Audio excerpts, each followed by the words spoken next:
Welcome back to our channel, where today we're diving into a story that feels like it's ripped straight from a Hollywood movie script. We're heading to the dazzling lights of Las Vegas, specifically to the iconic Bellagio Hotel and Casino. This isn't just any heist story, it's a tale of high stakes, a daring escape, and a digital downfall that proves even the most audacious criminals can make simple mistakes. This is the story of the man they called the Biker Bandit, and how he pulled off a multi-million-dollar robbery with nothing more than a helmet and a whole lot of nerve. It was the early hours of December 14, 2010. The Bellagio, a symbol of Vegas luxury and high-rolling action, was buzzing as usual. Gamblers were focused on the tables, the sound of slot machines filled the air, and the staff were going about their routines. But at approximately 3:50 a.m., the routine was shattered. A man wearing a full-face motorcycle helmet strode confidently into the casino. He parked his motorcycle right outside the main valet entrance, a move so bold it barely registered as suspicious at first. He walked with purpose, heading straight for the high-limit craps tables, where the real money was being played. This wasn't a subtle, sneaky operation. The Biker Bandit was anything but discreet. Witnesses described him as a large man, and his actions were swift and aggressive. He pulled out a handgun, brandishing it to create chaos and fear among the players and dealers. People scattered, ducking for cover. He then vaulted over the craps table, a feat in itself, and began stuffing his backpack with casino chips.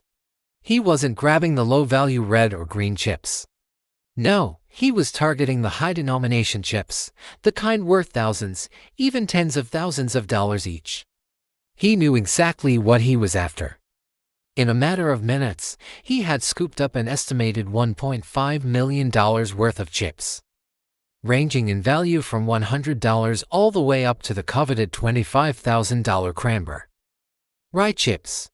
With his backpack full, the bandit didn't linger. He jumped back over the table, ran out the same way he came in, hopped onto his motorcycle, and sped off into the Las Vegas night. The entire robbery was over in less than 3 minutes. It was executed with a level of brazenness that left everyone, including law enforcement, stunned. There was no elaborate plan involving a team of experts, no complex disabling of security systems. It was just one man, a gun, and a motorcycle. The Las Vegas Metropolitan Police Department immediately launched a massive investigation. They had clear surveillance footage of the robber, but his face was completely obscured by the helmet. They had his general description and the image of his motorcycle, a Suzuki sport bike, but in a city like Vegas, that wasn't much to go on. The media latched onto the story instantly. A lone biker bandit robbing the Bellagio. It was a headline that wrote itself. The public was captivated. Who was this guy? Was he a professional criminal? A desperate man pushed to the edge? The police released the security footage to the public, hoping someone would recognize the man's build, his walk, or maybe even the motorcycle. A reward was offered for information leading to his arrest. The casino world was on high alert. The biggest question for the investigators, however, wasn't just who he was, but how he planned to cash in. See, stealing casino chips isn't like stealing cash. High-value chips, especially those worth $25,000, are not easily redeemable. They're often equipped with RFID technology, and casinos have strict procedures for cashing them out. Cashing in a huge amount of high-denomination chips without raising suspicion is nearly impossible. The Bellagio took immediate action. They announced that they would be discontinuing the specific series of $25,000 chips that had been stolen. This was a brilliant move. It essentially rendered the most valuable part of the bandit's haul worthless. Anyone trying to cash them in at the Bellagio would be instantly flagged. Trying to use them at another casino would also be a dead end, as casinos communicate about these things. The Biker Bandit was now sitting on a pile of plastic that was becoming increasingly difficult to turn into real money. For weeks, the case went cold. The police had leads, but nothing panned out. It seemed the Biker Bandit might have actually gotten away with it, even if his loot wasn't as valuable as he'd hoped.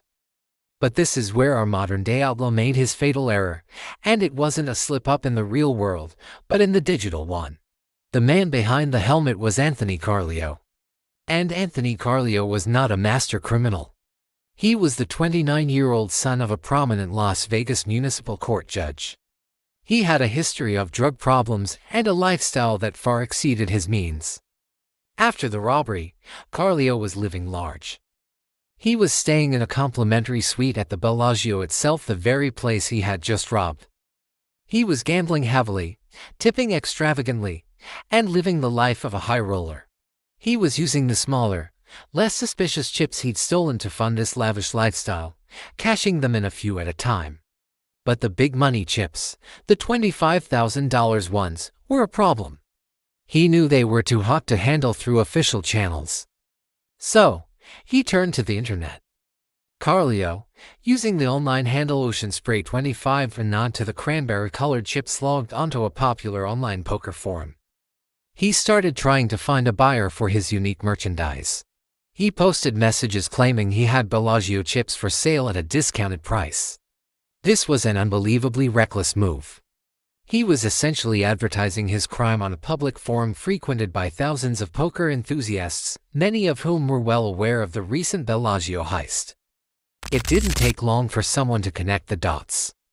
A suspicious forum member saw Carleo's posts and alerted the police. This was the break investigators had been waiting for. They set up a sting operation. An undercover officer, posing as a potential buyer, contacted Carleo online. They arranged a meeting. Carleo, believing he was about to make a huge sale, agreed to meet the undercover officer at, you guessed it, the Bellagio. The irony is just staggering. He agreed to sell the stolen chips back at the scene of the crime. On February 2, 2011, about 7 weeks after the robbery, Anthony Carleo met the buyer in a casino hotel room. He showed off the chips, ready to make the deal. As soon as the transaction was underway, the police swooped in and arrested him.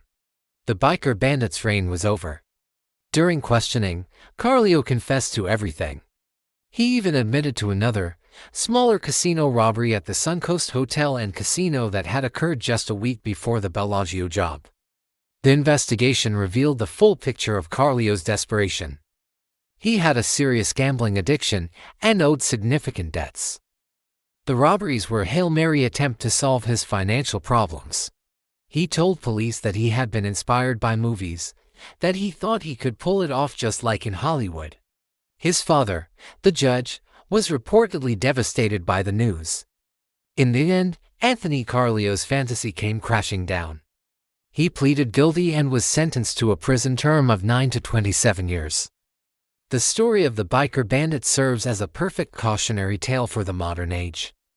You can have the audacity to rob one of the most famous casinos in the world. You can have a seemingly clean getaway. But in an interconnected world, a single foolish post online can unravel everything. The casino's quick thinking to devalue the chips, combined with Carleo's own digital incompetence, led to his downfall. He wasn't a criminal mastermind. He was a desperate addict who got lucky for a very short period of time.